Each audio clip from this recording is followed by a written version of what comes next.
So let's say if I collected the keys, I really don't like the tiles. Let's say if I really want to extend my bathroom, right? So can I do it? Usually what are the renovation durations like? Hello, welcome to our first episode of Coffee Talk with DIC. Our topic for today will be on BTOs. Over the years, we have common questions by homeowners, so we would like to share our insights and experience in this talk. We have 4 topics for today. First one will be optional component scheme. Second one is defects checks. Third one, do's and don'ts. And fourth is duration of the renovations. So our guests for today are Jesslyn, 17 years of experience, and Akimi, another senior, 12 years of experience. Let's welcome them. So let's share about the optional schemes. So maybe I'll let Jess start first. Okay, so for the optional scheme, right, we have mainly 4 components lah. Flooring, the bathroom accessories, the bedroom and bathroom doors, the kitchen wall.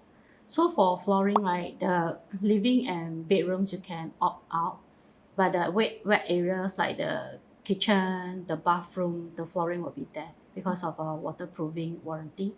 Okay. Then for bathroom accessories, the basin, the tap, you can opt out, but the WC will always be there.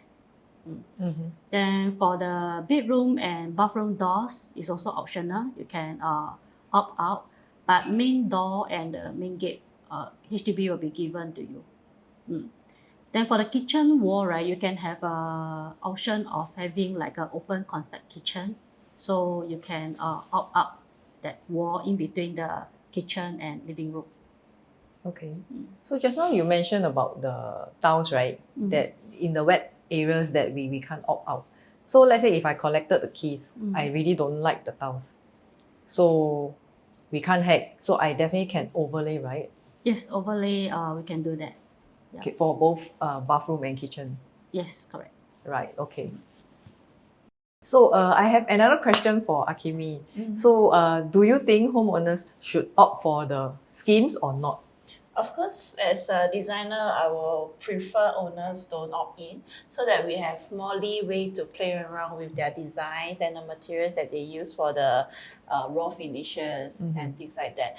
But of course, it will be for clients who have like a budget constraint, it will be better that they opt in for optional scheme because it is they can pay through their CPF. It can be deducted from their CPF. So it will be better managed for them. Okay. So our second questions will be on defect checks. So I'll let Akimi elaborate on this. Okay, sure. So for defects checks, usually we will speak to 2 main points. So one will be like those very crucial defects, and then the other one will be more minor. So crucial ones will be like, for example, like windows, if they are openable, or if they are still properly done up. And then second one will be like the water gradient, especially in the wet areas like toilets. So you don't want to have like you shower halfway and then it creates like ponding if it's not properly done. And then third will be hollow tiles, if there is any like hollow sound when you do the checks and things like that. And then for fourth will be you have to check like all the electrical outlets if they are working or not. And then for fifth will be like major wall cracks. Yeah, so all these need to be done up first before the designer come in to do the interior works.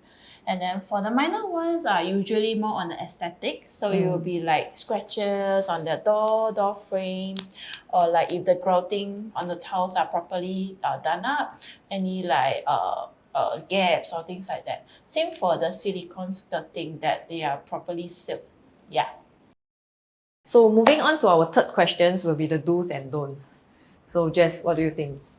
For the don'ts, I think the most important thing is that the bathroom wall and floor tiles cannot hack, because that one they have a concern on the waterproofing warranty.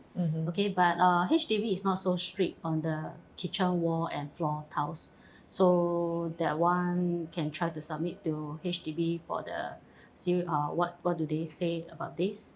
Yeah, mostly it can be done.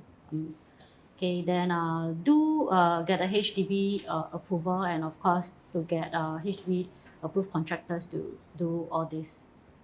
Okay. So let's say if I really want to extend my bathroom, right? So can I do it? Maybe I'll let Akimi answer this question. Okay, so I encountered this before. So personally, HDB do approve for the hacking of the toilet walls if you really want to extend out. So they will approve, but with a requirement that you have to leave about a 20 cm height of wall. So, but no matter how, the waterproofing will still be void.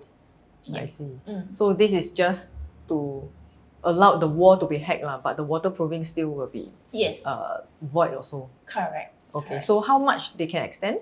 They can extend about 60 cm out from the original wall, but of course it will only be approved for dry areas. Okay, so it's like for our vanity, and all. Vanity, yes, Okay. vanity or toilet bowl area. So Akimi, do you think there is other still do's and don'ts in the house? I think another major ones will be like probably for the windows. So for BTOs, the window colors and type of opening, right, you can't change. So you have to be fixed because due to the facade design that the HDB have already done now. But the window grills also will have to follow the particular design and color that the HDB approve. And also do a point, if let's say you want to add windows for your yard, all that can be done. But please appoint like the HDB licensed window contractor to do it for you. They will also based on the approved colors from the HDB. I actually do encounter some homeowners, right? They love privacy. So is it allowed to put frosted film over? It's approved, but as long it's not a reflective film that will cause hindrance to your neighbors or like things like that lah. Yeah. So moving to our last question, right? I think this is one of the most important questions for homeowners to know. So usually what are the renovation durations like? For the renovation duration, if let's say it's a less complicated one, like maybe only some minor changes and carpentry works, right? It can take up to 6 to 8 weeks. Okay, so the more complicated design and if let's say tiling works are involved, then it might go up till 10 to 12 weeks. So it all depends on the design and the works that is involved. So Akimi, do you think it's doable? So usually for us, we will try to, if let's say clients who are rushing for a tight deadline, we will try our best to like arrange for our workers, maybe like concurrently or something, so that we can help them to speed up at our best way that we can help them. Yeah. But I still believe this all boils down to how fast homeowners can decide, right? If they really can't decide on, let's say, materials or colors, I believe the whole process can't really move, right?